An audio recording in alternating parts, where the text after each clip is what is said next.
So a lot of people are catching the coronavirus. The numbers out of Italy and the amount of people that have been dying of this thing, 2%, it's exponential. It's exponential, and this is supposed to be the worst month, April 2020. It's April 1st, 2020 right now. Tom Hanks and his wife Rita has coronavirus. Tom Hanks, Chris Cuomo has it. He was in the basement. He says, you do not want to get this thing. Mitt Romney has caught it. Donald says, oh, that's too bad, sarcastically, because he doesn't care for Mitt Romney's life, since Mitt Romney had voted for impeachment, rightfully, since Donald was guilty of the abuse of power that they're accusing him of. Boris Johnson, he's caught the coronavirus. John Prine, Slim Thug, Rand Paul, and Greta Thunberg, right, Miss Climate Change. What the hell are you old-ass people doing? Climate change is here, and you ain't doing shit. You're fucking us over, us and the future generations, your children and your grandchildren, your great-grandchildren. What in the goddamn fuck are you guys doing? Now she's got coronavirus, so hopefully Tom Hanks and Chris Cuomo and Mitt Romney, John Prine and Slim Thug and Greta Thunberg pulls through this. Now, a little bit about coronavirus that I just learned. You can't get it through blood transfusions or sexual fluids. So you can have sex, you just can't make out with the person. It's a respiratory disease. So it comes from basically the person's face, mostly the mouth and the nose, but also the eyes to a lesser extent, and then the ears. Because through your ears, through your eyes, through your nose, through your mouth, it gets into your lungs. And it's out of a droplet. It's not just airborne, so the coronavirus doesn't just live in the air. It has to be coughed out or sneezed out or breathed out or touched your face and then, touch something and then somebody else touches, like a doorknob or something. So that's why they're saying cover your face. Cover your mouth and nose. Keep your fingers out of your face, mouth, nose, eyes, and ears, too. So you can have sex, just don't kiss each other or lick each other's ears or each other's eyeballs, so it's the kissing, it's the sneezing, it's the coughing, and that's why everybody's, focused on the breathing thing, and also nobody's immune, so everybody can get this, but it's a respiratory virus, which means it attacks your throats, and it attacks your lungs, and then it doesn't actually kill you. The coronavirus itself doesn't kill you. Your body develops pneumonia, and then that kills you. It drowns you. Your own body's immune system, it drowns your alveoli, your little air sacs in your lungs. So it's the immune reaction that kills you. The coronavirus, somehow someone coughs, you touched it, and then you put it in your mouth, and then it has to get into your lungs, so you could just swallow it and it goes to your stomach, but eventually somehow it gets into your lungs. So it, attacks a cell, and it gets into the cell, and then invades the cell, and then it kills the cell, and then it's dead. But then the body's immune system is like, what the hell is this? And it goes overboard. And it's, the immune reaction is what eventually kills you. So I wanted to talk about mostly the financial aspect. It's the economy. That's why we passed the TARP funds in 2008. That's why we passed the $2.2 trillion Wall Street bailout of 2020. We did that this year. The lion's share goes to the financial, goes to the Federal Reserve, and it goes to the corporations and the big major banks of this country. The Federal Reserve, there's 12 branches of the Federal Reserve. And then they're the banker's bank. They're the central bank for the U.S. government. And so even though the pittance, the $1,200 pittance that the American people are going to get that's going to last them for 1 month, it's just like Thomas Massey had said. And Thomas Massey was funny as hell. Thomas Massey, he said that the $1,200 is the cheese in the mouse trap.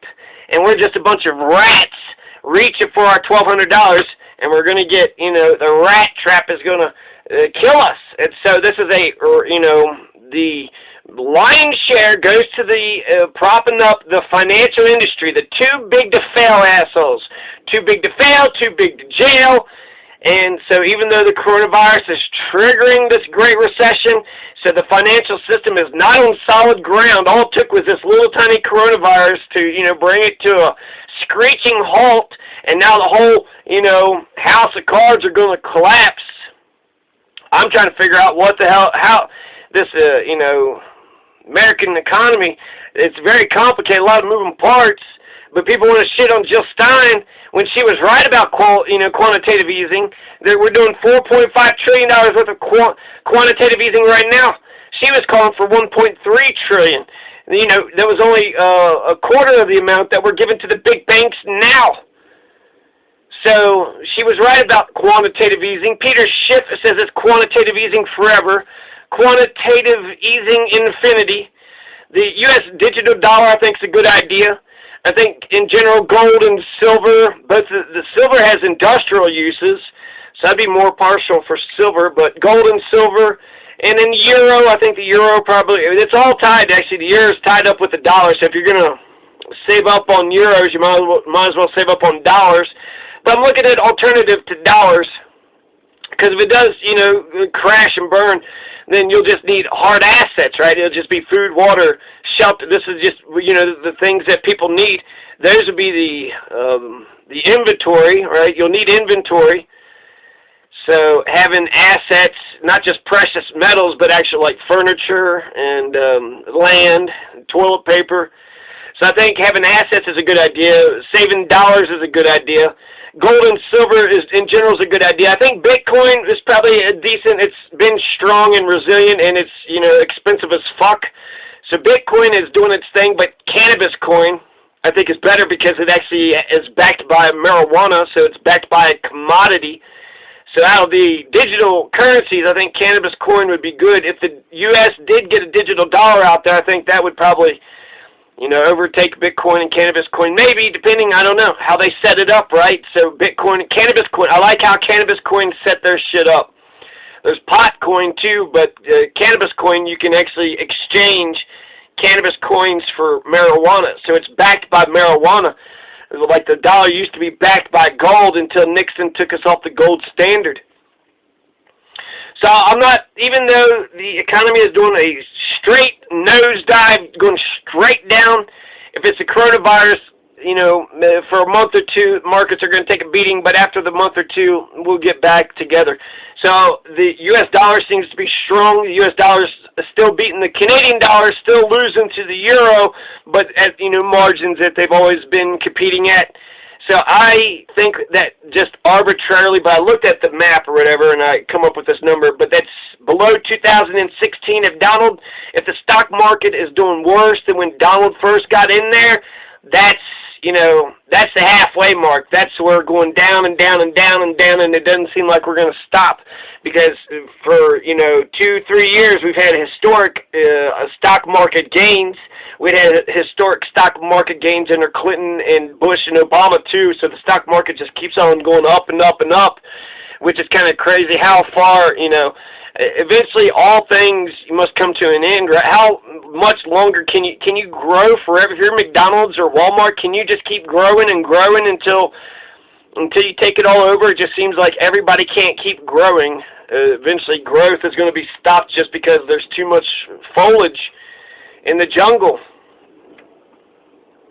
So I'll get worried when the Dow Jones drops below 15,000. That's below 2016 levels. So if it gets below 15,000, it's been rising 400, dropping 3,000, rising 2,000. So it's, it's been volatile the whole time. It's been as volatile as Donald has, been.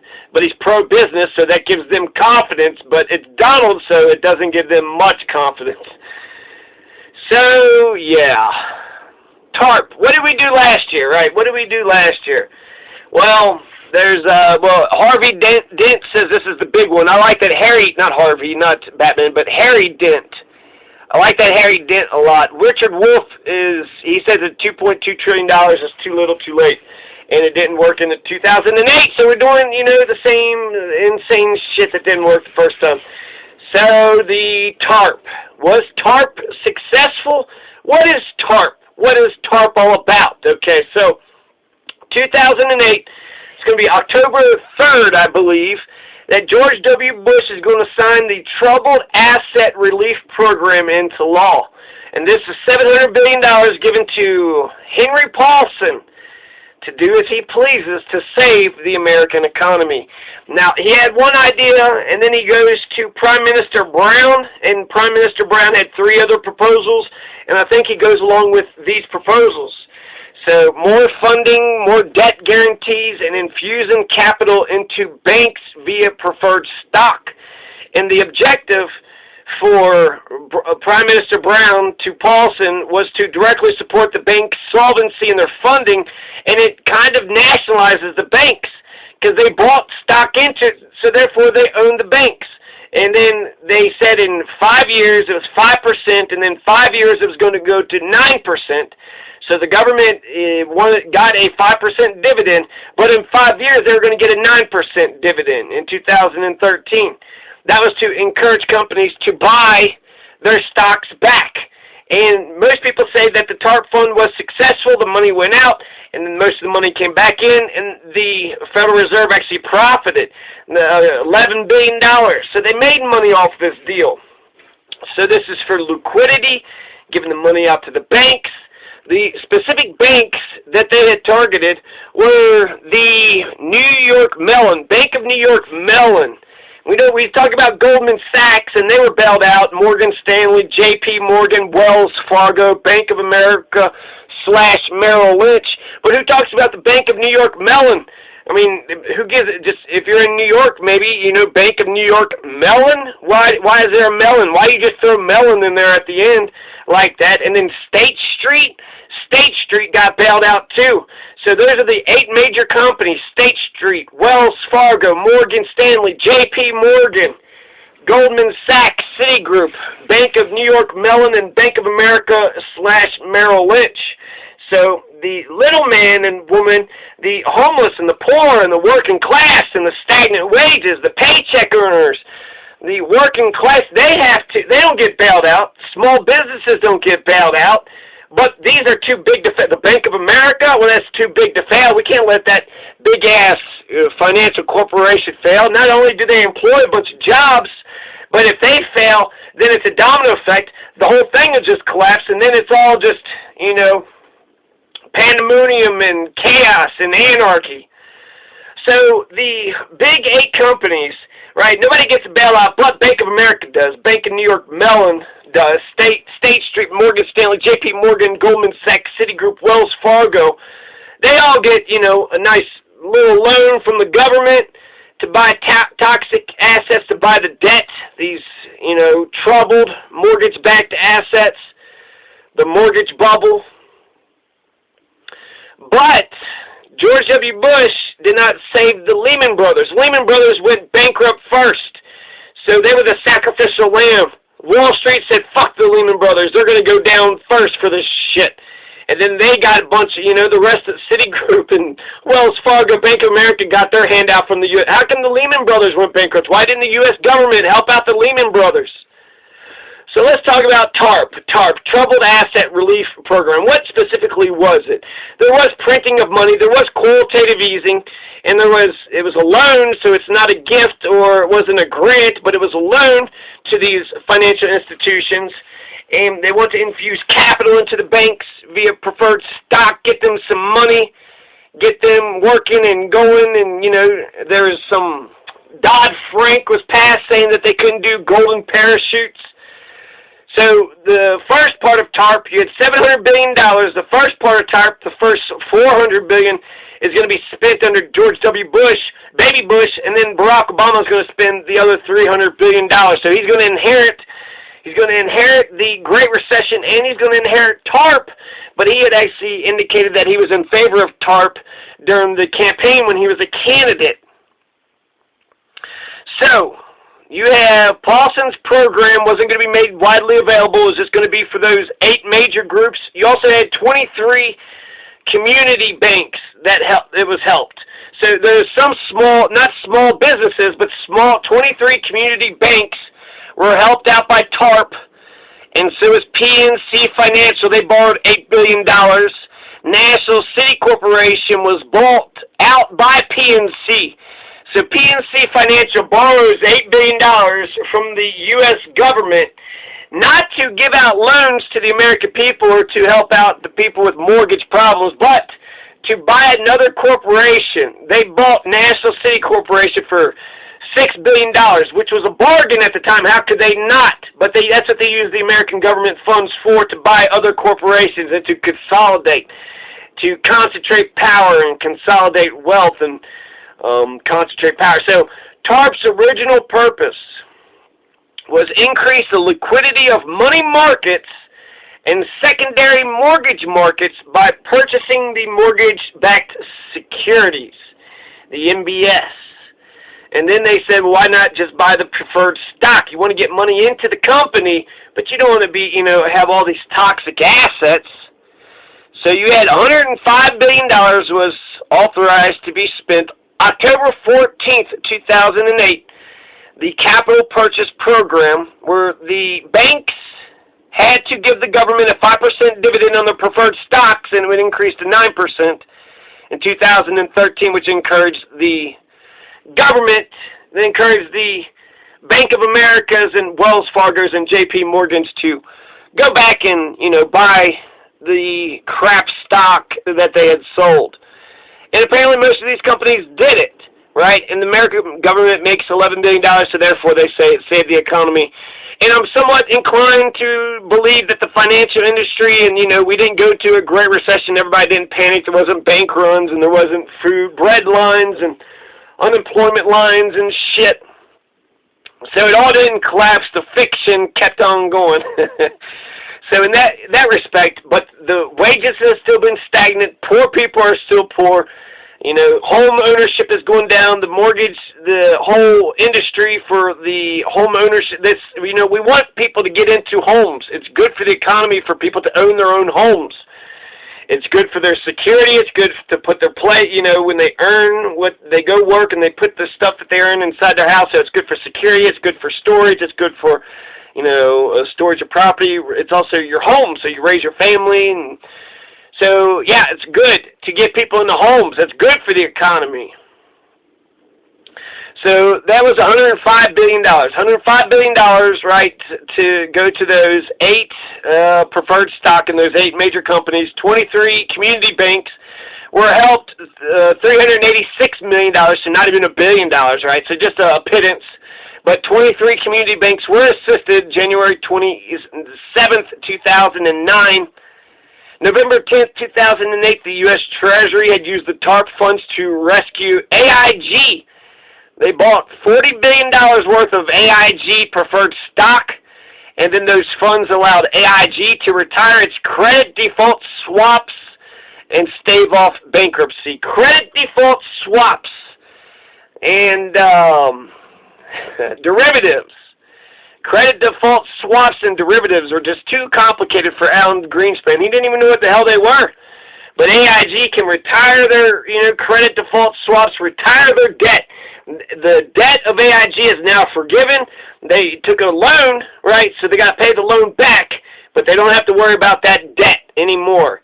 So $40 billion AIG preferred stocks the Treasury buys. November 10, 2008. November 23rd, 2008, the U.S. Treasury invests $20 billion into the TARP funds, or $20 billion of TARP funds into Citigroup.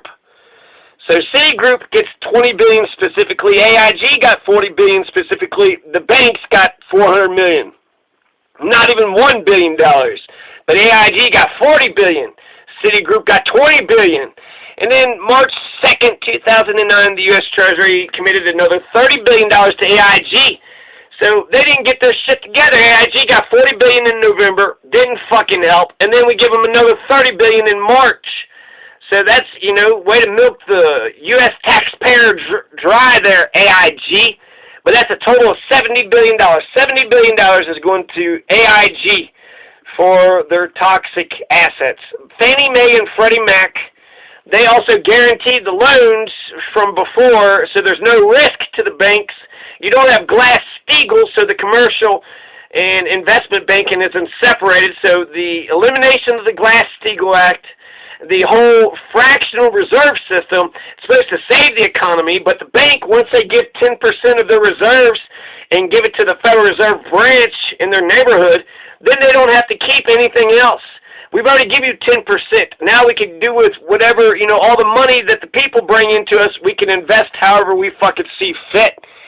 So I don't want my bank to invest my money. I want my money to just basically stay right there. I give you $100. That $100 just stays right there. No, don't do a fucking thing with my goddamn money. Why are you touching my money? Don't get off my money. Don't even touch my money. So many things went into essentially why the banks just thought they could just willy-nilly pass out mortgage, to anybody and everybody. $245 billion out of the $700 billion is going to go to the banks. $80 billion is going to go to General Motors and Chrysler. So even though it's a Wall Street bailout, some people say, well, what about General Motors and Chrysler? These are, American institutions. These are icons. Millions of workers work for General Motors and Chrysler.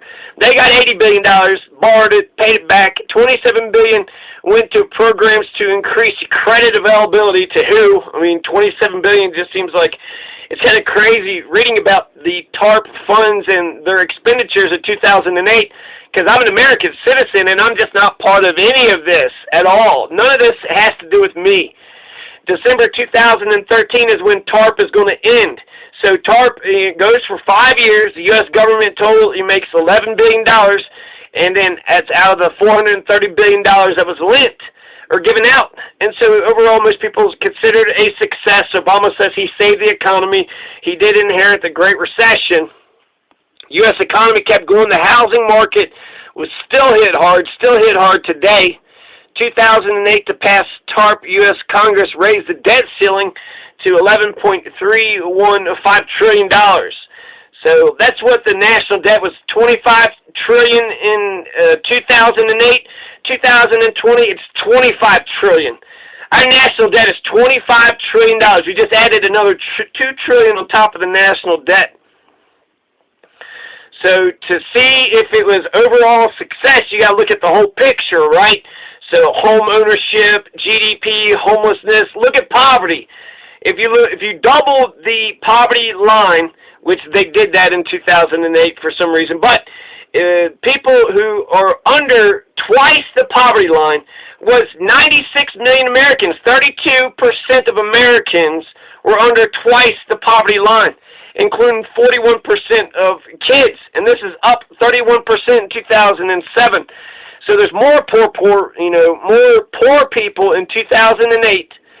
Kids, 30 million kids in America are living in, below the twice poverty line, and 96 million Americans total are living the twice poverty line. Now, fast forward to 2019, 11 years later, for the twice poverty line is 50,000 for a family of four.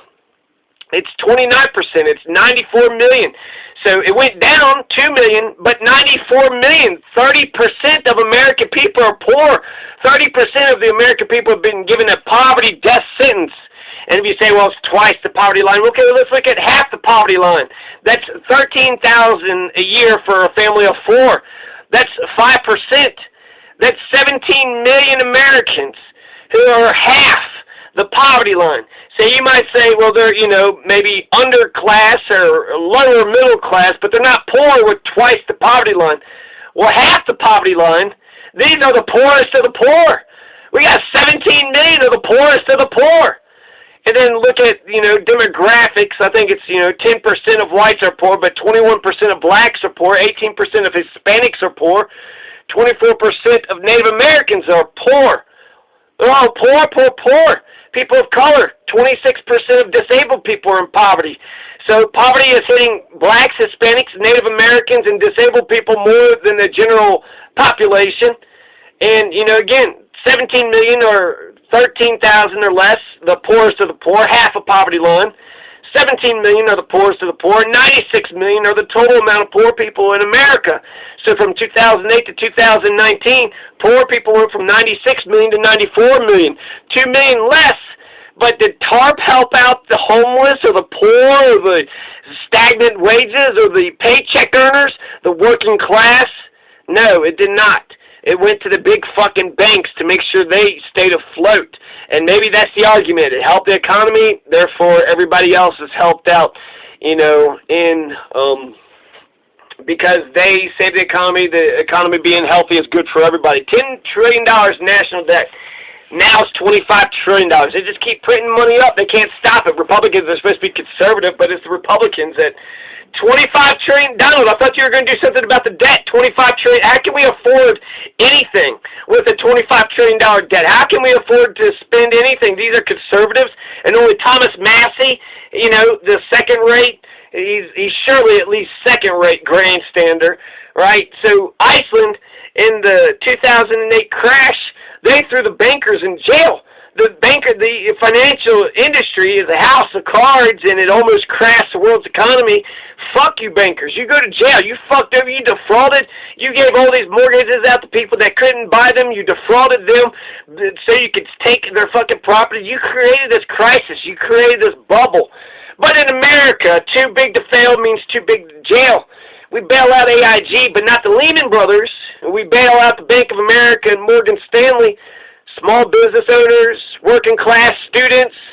We never get a bailout, ever. Look at how coronavirus is destroying this economy. Just one little disease.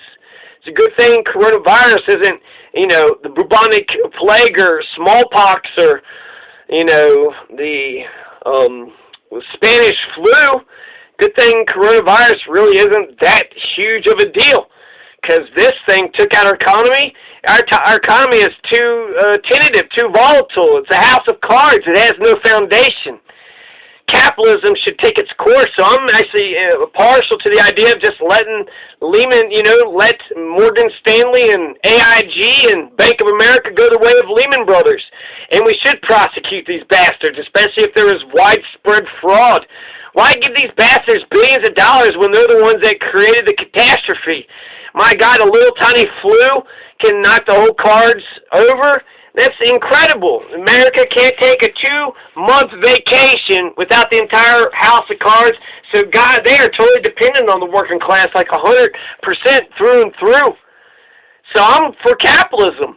Let, you know, capitalism destroy Bank of America. If they fucked up, then that means they go under. And then when they go under, just like when the stock market bottoms out, that's when us, regular people, can get involved. We can start our own banks. We can buy up the stocks. It's now cheap enough for new blood and new ideas. Having these old-ass dinosaurs, these old archaic, you know, dinosaurs in there, these vampire squids, what good is a vampire squid doing for the economy? It doesn't help the working class. So this Wall Street bailout doesn't help the working class. It's all about helping Wall Street. Oh no, Wall Street is sick. Get them universal health care. Get them universal basic income. But fuck the American people. So I think it's good for me if Wall Street crashes. I think to test the economy, I took macroeconomics, so I feel like I know a little bit about things. But ultimately, the economy is based on, you know, GDP, unemployment, this number and that number. But look at your own personal economy first. That should be, you know, ground zero for how is the economy doing. Am I doing okay? If you're doing fine, then the economy's doing all right. If you're not doing fine, then all this talk about the economy doing good and fine and dandy and shit, oh, I'm living on the fucking street, right? I'm homeless. I got, you know, mental illness and all these diseases, and I'm, you know, on the fucking street having to shit in a goddamn bucket in a corner of in an alley, you know, like a goddamn feral dog. The economy's doing good? Oh, okay, yeah, economy's doing real fucking good, isn't it? For some of you assholes. So there was one time, there's this article during the Great Recession, people acted like they're not going to participate in it, and there is the idea of just fostering, you know, confidence for the American people. Just pretend that it's all okay. Pretend that the emperor is wearing clothes. Because if everybody gets into a panic, then it will crash. So you have to stem off the panic. You got to call SARS. This is SARS too. It's back with the vengeance. But you got to call SARS, you know, something else. COVID-19. Confuse the people. You don't want them panicking. You don't want everybody pulling their money out of the stock market. But it's a recession. You should pull out your money out of the stock market. Wait for it to bottom out, then buy that shit up cheap. But I think ultimately you cannot participate. Look around you. Do you have plenty of food and water, permanent housing? Do you have a job? Do you have income? You got warmth, health, security. That's the first test of a good economy. How is your economy doing? So once you answer that question, then I think look at the bigger picture. So the Wall Street bailout, overall, this is the Dow Jones of America's moral compass. The Dow Jones. America doesn't have a moral conscience whatsoever, but the Dow Jones is sick. Get them UBI. Get them universal health care stat. So, yeah, this only helps establishment, only establishment.